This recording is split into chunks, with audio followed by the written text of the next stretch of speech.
Welcome back to my channel. पिछले chapter में हमने देखा था जो चार रहता है वो जैसे लॉक खोलता है हिसू पीछे से आ जाता है और नेक्स्ट चैप्टर में देखते हैं हिसू उस लॉक को खोलता है और जैसे ही खोलता है उसमें हमें गन दिखाई जाती है और एक ग्लव्स मतलब कुछ एविडेंस दिखाई देते हैं जिसमें ब्लड लगा रहता है जो हम पिछले चैप्टर में देख चुके हैं।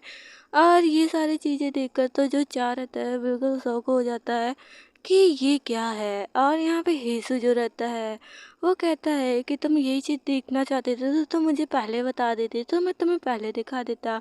तुम जो इतने क्यूरियस थे। और चाको तो सदमा ही पहुंच जाता है कि आखिर में इस जो है गन में ब्लड लगा है, ऊपर से जो है ग्लव्स में भी ब्लड लगा है। मतलब तुमने क्या किसी को मारा है इससे? तुमने क्या इसको किसी को मारने में यूज किया है? हिसू से वो पूछ रहा होता है लेकिन हिसू इसका आंसर देने की जगह वो और सारे बातों का आंसर देता है। यहाँ पे चा जो रहता है वो कहता है कि मैं तुमसे पूछ रहा हूँ कि हाँ जो है तुमने इससे किसी को मारा है क्या। हिसू चाह के जो गर्दन रहती है उसे वाइट करने लगता है लेकिन जो चाह रहता है वो कहता है कि तुमने आखिर में इस गन का यूज किसी को मारने में यूज किया है क्या? मैं तुमसे ये चीज़ पूछ रहा हूँ, मैं इसके लिए सीरियस हूँ। लेकिन जो हिसू रहता है उसे वाइट करता है और कहता है कि जो है मैंने किसी को नहीं मारा। लेकिन यहाँ पे जो चाह रहता है वो गुस्सा कर रहा होता है और जब हिसू नहीं सुनता तो वो अचानक से जो है उसको झटकता है और मुड़ता है और जो उसका कोट रहता है उसको ग्रैब करता है और ग्रैब करते हुए कहता है कि मैं तुमसे सीरियसली पूछ रहा हूँ कि तुमने इस गन से किसी को मारा है क्या? आखिर में उस गन में ब्लड क्यों लगा है? तुमने व्योम को मारा है? और वो गुस्से में उससे पूछ रहा होता है और कहता है कि आखिर में तुमने व्योम को मारा है। जब मैं वहाँ से आया तो फिर जो है वहाँ पे तुम ही थे और कोई नहीं था। अब व्योम जो है मर चुका है तो बताओ तुमने ऐसा क्यों किया? और ऐसे वो काफ़ी क्वेश्चन करता है लेकिन जो हिस्सू रहता है वो अपने ही बातों पे अड़ा रहता है। वो कहता है कि नहीं जो है व्योम को मैंने नहीं मारा, लेकिन जो है वो मरना डिजर्व करता था और मैंने उसे नहीं मारा। और वो काफ़ी यहाँ पे हिसू कहता है कि नहीं मैंने नहीं मारा। और जो हमारा चाह रहता है वो कहता है कि तो बताओ तुम मुझे कि ये किसका ब्लड है। और वो काफ़ी गुस्से में रहता है और हिसू उसको इतने गुस्से में देखकर वो भी शॉक हो जाता है और वहीं स्टैंड रह जाता है। लेकिन हमारा जो चाह रहता है वो अपने माइंड में बहुत कुछ जो है एक बार लेकर आता है और अपने दांतों को क्लिंच करता है, जैसे जो उसके लिप्स रहते हैं वो भी कट जाते हैं। और यहाँ पे जो चाह रहता है उसे पूरी तरीके से डाउट हो जाता है कि हाँ जो है हेसू ने व्योम का कत्ल किया है। और यहाँ पे जो हेसू रहता है वो देख रहा होता है, तभी जो चाह रहता है उस पेपर को उठाता है और हेसू की चेस्ट पे मारता है कि लो इसे देखो। आखिर में जब मैं वहाँ से गायब हुआ था तुमने मुझे गायब किया तो वहाँ पे मैं था और तुम थे, तो मतलब मैंने नहीं मारा तो तुमने मारा। तो बताओ तुमने ये कत्ल किया तो फिर उसके बाद जो है तुम मुझे वहाँ से ले आए, मतलब क्या है? और उसमें हमें व्योम का जो है कैप दिखाया जाता है। वो कहता है तुम, और हिसू से देख रहा होता है। यहाँ पे चा बोलता है कि आखिर में तुमने व्योम का कत्ल किया और तुम सोच रहे हो कि मैं उसको बचने के लिए मैं चा को उठा लूँ तो जो है मैं बच जाऊँगा और जो है चा भी मेरे साथ रहेगा। और जैसे जो पुलिस है वो चा को ढूंढेगी और चा को कातिल समझेगी तो जो चा है वो यहाँ से भाग भी नहीं सकेगा। यही सच है ना? और ये सारी बातें सुनकर तो हिसू भी शॉक हो जाता है कि चा अपने माइंड में क्या क्या लेकर आ रहा है। यहाँ पे जो हिसू रहता है वो कहता है कि नहीं मैं नहीं मान सकते हो, तुमने खून किया और जो है मैंने भी खून नहीं किया, लेकिन वो डिजर्व करता है मरना। आखिर में मेरी मॉम भी तो थी ऐसे ही किसी के हाथों में मारी गई और फिर जो है उसका जो है कोई गवाहदार भी नहीं बना। और तुम बताओ। और यहाँ पे जो चाह रहता है उसे देख रहा होता है, मतलब ये बात तो बिल्कुल सही है कि जो है उसकी मॉम ख़त्म हो गई लेकिन जो है उसके सपोर्ट में कोई नहीं आया और वो लावारिस में चली गई। यहाँ पे हिसू अपने मॉम के लिए थोड़ा सा गुस्सा भी करता है कि आखिर में तुम अब क्या करोगे? क्या जो है तुम उसे बचाओगे, क्या मुझे बचाओगे, या खुद पे तुम इल्ज़ाम लोगे? और उसके ऊपर चिल्ला पड़ता है, कहता है कि जो है मैं वहाँ से आया लेकिन जो है मैंने उसका खून नहीं किया और जो है ये मैं तुम्हें नहीं बता सकता। लेकिन जो चाह रहता है वो अपनी बातों पे अड़ा रहता है कि नहीं तुम मुझे बताओ कि आखिर में ये खून किसने किया है। और जो है वो पूछ रहा होता है तो जो हिस्सू रहता है वो कहता है कि नहीं जो है मैंने खून नहीं किया लेकिन इससे जो है तुम्हारा लेना देना कोई नहीं है, मैं ये बातें तुमको नहीं बता सकता, ये मेरी पर्सनल बात है। और यहाँ पे ऐसे ये सारी बातें चाह सुन रहा होता है, उसे गुस्सा आ रहा होता है। वो यीशु को देख रहा होता है और याद कर रहा होता है कि ये ऐसा लगता है जैसे सब कुछ फिर से रिपीट हो रही है। और यहाँ पे हीसू वैसे ही ड्रामा करता है जैसे वो पहले टीनेजर की एज में करता था। और वो कहता है कि जो है मैंने नहीं किया और मैं इसे नहीं जानता और मैंने ये नहीं किया। वो बार बार रिपीट कर रहा होता है एक बच्चे की तरह। लेकिन यहाँ पे हीसू चा जो रहता है वो कहता है मैं आखिर मैं तुमको क्या कहूँ। यहाँ चा बोलता है कि जो है तुमने ऐसा किया और जो है मुझे यहाँ पे कैद कर कर रखे हो, तो तुम्हारा क्या मतलब है? अगर तुम ऐसा कुछ नहीं किए होती तो तुम यहाँ पे क्यों रखते मुझे? मुझे यहाँ पे बांध कर रखे हो और जो है मैं वहाँ से गायब हूँ तो वो सब क्या सोच रहे होंगे कि हाँ मैंने कत्ल किया, मैं वहाँ से भाग गया। यहाँ पे जो हमारा हिजू रहता है वो कहता है कि तुम्हें ये रियलाइज हो रहा है अब। और कहता है कि अगर जो है मैं तुम्हें वैसे भी छोड़ दूँ तो क्या तुम मुझे मेरे पर बिलीव करोगे फिर? और चार देख रहा होता है उसे और यहाँ हिसू कहता है कि तुम बताओ मुझे कि क्या तुम मुझ पे बिलीव करोगी? और ये बात तो बिल्कुल सही है कि जो है अगर हिसू कितना भी कह ले लेकिन चा उस पर बिलीव नहीं करोगे तो चा याद करने लगता है। और फिर हिसू बताने लगता है क्या जो है मैं अगर तुम्हें इन जंजीरों से आज़ाद कर दूँ तो तुम बैठकर मेरे साथ खाओगी, हंसोगे मेरे साथ ये बातें करोगे? अगर ये सारे कैमरा हटा दूँ तो क्या तुम मेरे साथ रहोगी? और यहाँ पे जो चाह रहता है वो कहता है डैड। और क्योंकि वो इस चीज़ को नहीं करना चाहता, मतलब ये बात सही है कि यीशु उसे खोना नहीं चाहता। और जो चाह है वो अपने मन में कहता है कि कहीं ना कहीं जो यीशु है वो मुझसे प्यार करता है। और लेकिन फिर वो याद भी करता है उसको। और यहाँ पे यीशु बड़ी मासूमियत से अपनी फीस को बनाते हुए कहता है कि अगर मैं सारे सीसी कैमरा हटा दूँ, अगर मैं तुम्हें इन जंजीरों से आज़ाद कर दूँ, तुम्हें आज़ाद घूमने दूँ, क्या रहोगे तुम?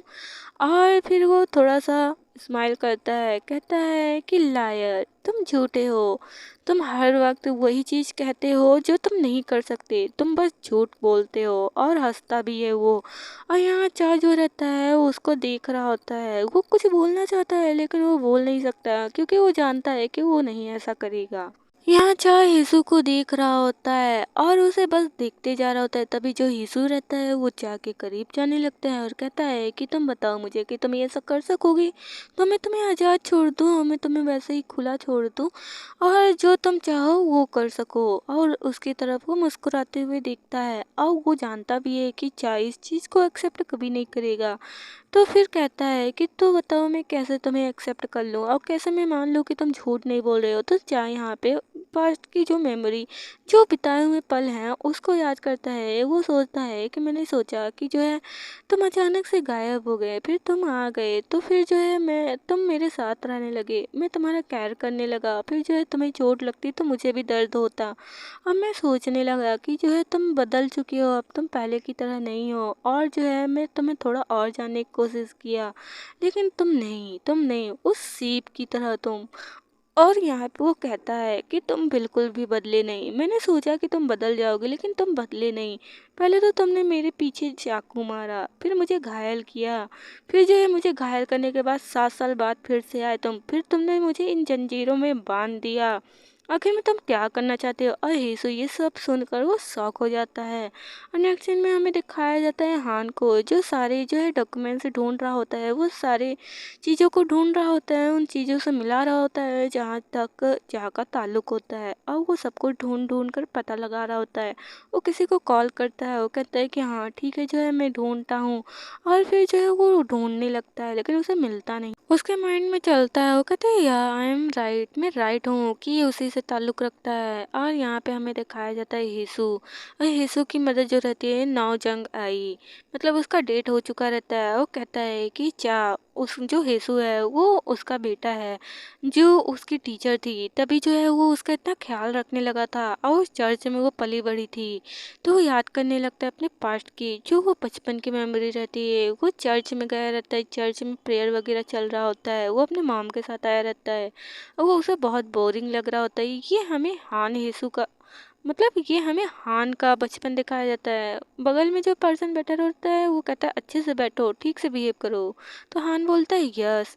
फिर जो है वो ध्यान देता है अपने मॉम की तरफ। और उसकी जो मॉम रहती है वो एक हाथ में पेंडल ली रहती है और काफ़ी लंबे टाइम तक वो प्रेयर कर रही होती है। तो वो बड़े ध्यान से देखता है और उस पेंडल को ध्यान से देखता है।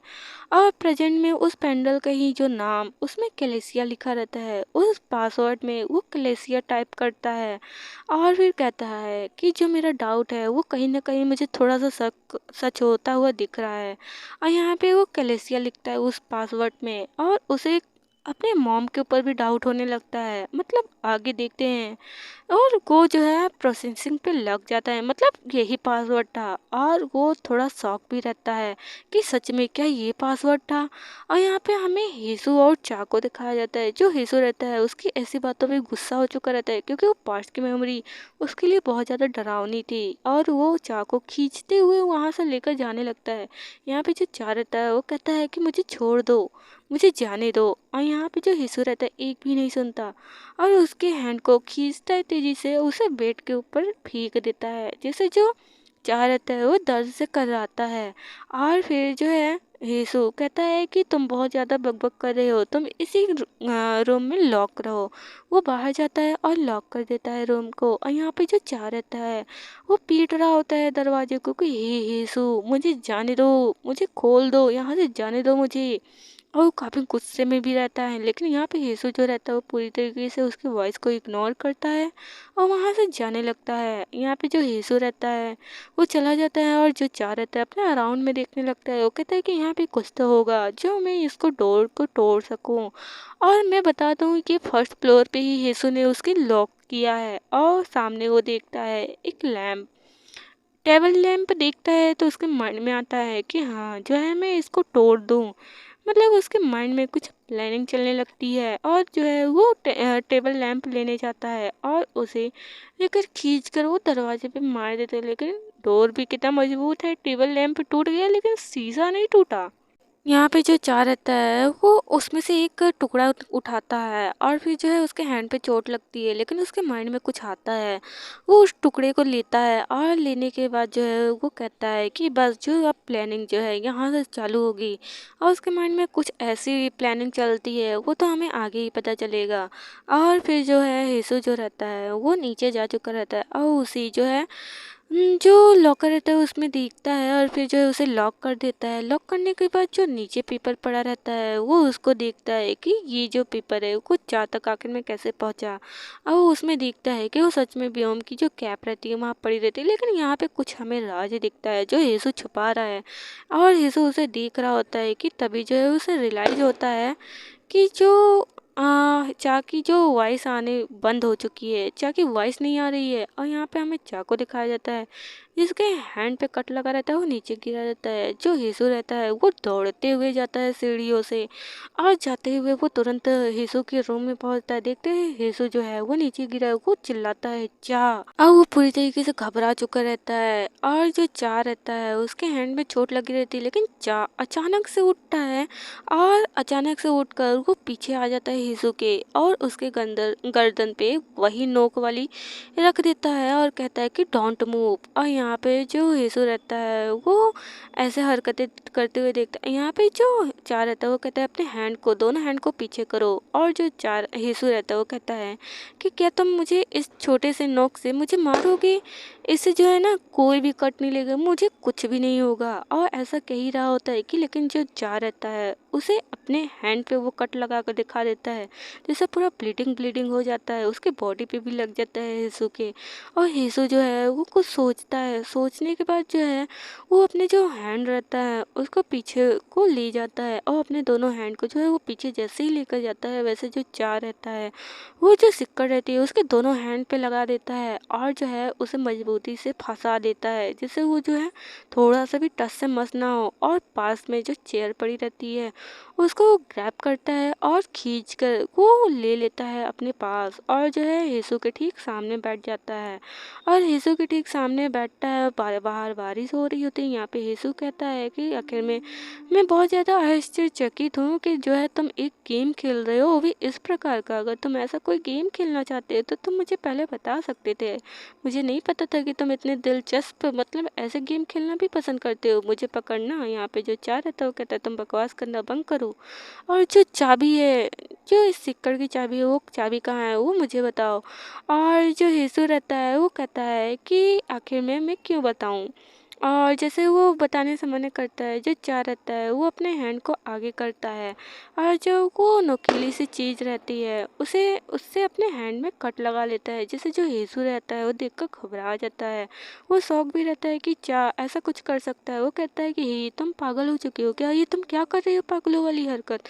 लेकिन यहाँ जो चार रहता है वो कहता है आई एम नॉट जॉकिंग, मैं जो है मजाक नहीं कर रहा, जो है तुम मुझे चाबी बताओ कहाँ पर है। यहाँ पे जो हीसू रहता है वो उसे गुस्से में बहुत ज़्यादा देख रहा होता है और अपने दाँत को पीसते हुए ना चाहते हुए भी जो है उसे बताता है कि जो चाबी है वो बाथरूम के जो साइड में दीवार है उसके साइड की खूंटी में जो टंगी हुई है। यहाँ पे येसु के जो हैंड रहते हैं वो स्ट्रगल करते करते इंजर्ड हो चुके रहते हैं। जो चाह रहता है वो जाता है, फिर उस खूंटी से जो चाबी रहती है उसको देखता है, फिर जो है उसे निकाल लेता है और आकर अपना जो पैरों का सिक्का रहता है उसको खोल देता है। और फिर जो है जो हिसू रहता है वो कहता है कि मुझे एक और मौका दो, मैं दोबारा ऐसा कुछ नहीं करूँगा। लेकिन जो चाह रहता है वो अपने हाथ पे कपड़ा बांधता है और कहता है मेरा फ़ोन कहाँ है, मेरा फ़ोन बताओ कहाँ पर है। और यहाँ पे जो हिसू रहता है उससे कहता है कि मुझे नहीं पता तुम्हारा फ़ोन कहाँ है। और कहता है कि जब से तुम्हें मैं यहाँ लेकर आया हूँ तब से जो है तुम्हारा फ़ोन मेरे पास नहीं है। तो चाह कहता है कि ठीक है रहने दो, कार की कहाँ है। तो कार की बता देता है, लेकिन फिर उसे कहता है कि प्लीज़ जो है तुम मुझे एक मौका और दो, मुझे एक मौका और दो, मैं तुम्हें कभी ऐसे जकड़ कर नहीं रखूँगा, तुम मुझे मौका दो, मैं सुधार लूँगा, तुम मुझे छोड़ कर मत जाओ। और यहाँ पे जो चाह रहता है वो पास्ट की मेमोरी को याद करता है कि कैसे उसने पहले भी ऐसे भीख मांगी थी। यहाँ पे वो कुछ बोलना तो चाहता है लेकिन जो है वो बोल नहीं सकता। और फिर जो है वो मायूस होता है और टर्न हो जाता है, और टर्न होने के बाद जो है वो वहाँ से जाने लगता है। वो हिसू को वहीं पर छोड़कर उसी हालत में बंधे हुए हालत में छोड़कर जा रहा होता है। और जो हिसू रहता है वहाँ बड़े हताश से ही बैठा रहता है। जो चाह रहता है वो घर से बाहर आ चुका रहता है और ये जो कार की रहती है वो कार में लगा कर वो बार बार उसे चालू करने की कोशिश कर रहा होता है। लेकिन जो कार की रहती है वो उससे जो कार रहती है वो चालू नहीं हो रही होती है, जिससे जो चाह रहता है बहुत ज़्यादा फ्रस्ट्रेटेड हो जाता है। वो कहते हैं आखिर में जो ये कार की है वो क्यों लग नहीं रही है, क्या ये कार की जो है मुझे गलत मिली है। जब वो बहुत कोशिश करता है तो नहीं होता, तो वो कहता है कि मुझे यहाँ से पैदल ही भागना होगा, पहले मुझे जो है हान से कॉल करना होगा, उससे सारी बातें लेनी होगी, और मुझे रोड यहाँ जो कार है यहाँ से रोड पास में होगा। तो वो भागने लगता है और कहता है कि मैं जल्द से जल्द यहाँ से रोड के साइड निकलूँ, फिर वहाँ से मैं देख लूँगा क्या करना है। वो हिसू के घर से दूर जाने लगता है और कहता है कि मैं जितना जल्दी हो सके निकल जाऊँ, नहीं तो हिसू मुझे पकड़ लेगा। और फिर वो भाग जाता है वहाँ से। नेक्स्ट चैप्टर में देखते हैं क्या होता है। Thank you for watching.